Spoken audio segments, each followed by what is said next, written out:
एक बार एक गांव में एक साधु रहता था जो भगवान पर बहुत विश्वास करता था। एक बार वह साधु पेड़ के नीचे बैठा था और भगवान को याद कर रहा था। तभी अचानक वहां बाढ़ आ गई। चारों तरफ पानी ही पानी भर गया। सब लोग अपने आप को बचाने के लिए ऊपर पहाड़ की तरफ भागने लगे। उनमें से एक आदमी ने देखा कि इस हालत में भी साधु जी भगवान की तपस्या कर रहे हैं। वह सोचा कि ये अपने आप को बचाने के लिए कहीं जा क्यों नहीं रहे हैं। तो उसने साधु से बोला, अरे आप कहीं जा क्यों नहीं रहे हो? आप भी मेरे साथ ऊपर पहाड़ की तरफ चलो, नहीं तो डूब जाओगे।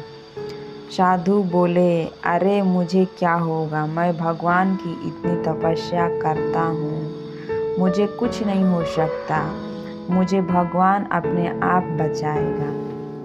धीरे धीरे पानी साधु के कमर तक आ गया।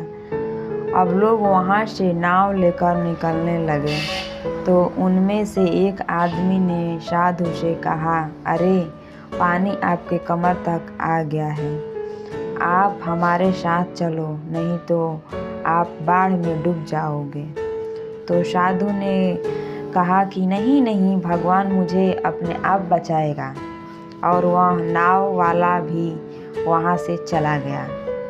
कुछ देर बाद पानी इतना बढ़ गया कि साधु के सर तक पहुँच गया और अब लोगों को बचाने के लिए हेलीकॉप्टर निकालने लगे। एक हेलीकॉप्टर साधु के पास आया, जो कि आखिरी हेलीकॉप्टर था। साधु के पास नीचे रस्सी फेंकी और बोला, इसे पकड़ो और ऊपर आ जाओ, नहीं तो आप डूब जाओगे।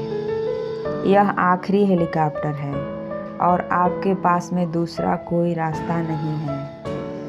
बचने के लिए साधु ने कहा कि यह रस्सी वापस ऊपर खींच लो और आप चले जाओ। मुझे भगवान के ऊपर पूरा भरोसा है, वह मुझे बचा लेगा।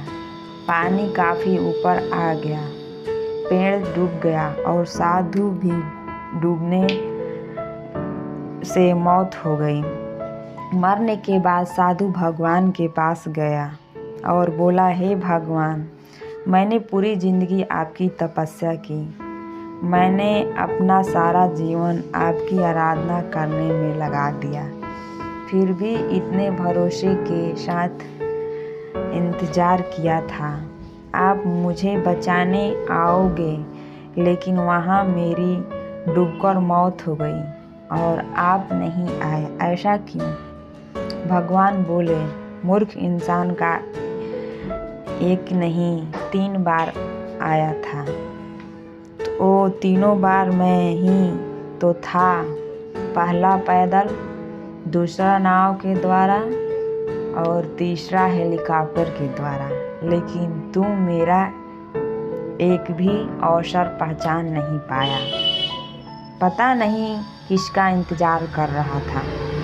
इस तरह से ज़िंदगी में हमें ऊपर वाला बहुत से मौके देता रहता है, लेकिन हम सब उस मौके को ठुकरा कर पता नहीं किस चीज़ का इंतज़ार कर रहे होते हैं कि वो होगा तभी मैं करूँगा। और इस बात पर अकड़े रहने से एक वक्त के बाद वो मौका हाथ से निकल जाता है और हम कुछ नहीं कर पाते हैं। वो किसी भी अच्छे समय का इंतज़ार मत करो। जो भी करना है आज और अभी से ही शुरू कर दो। दोस्तों, मेरी कहानी पसंद आई हो तो लाइक और कमेंट ज़रूर करिए, सब्सक्राइब करिए। धन्यवाद।